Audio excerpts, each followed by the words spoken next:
Are you ready to take the AWS Certified Cloud Practitioner exam? Test yourself by answering 300 questions.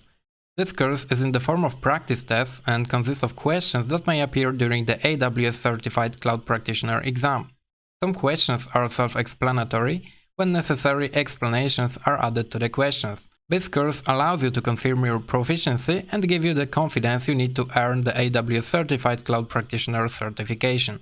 This course consists of 5 practice tests. Each test has a time limit. The required score for each practice test is 70% correct answers.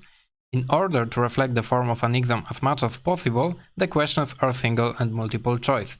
I strongly encourage you to repeat these exams until you consistently achieve a score of 90% or higher on each exam.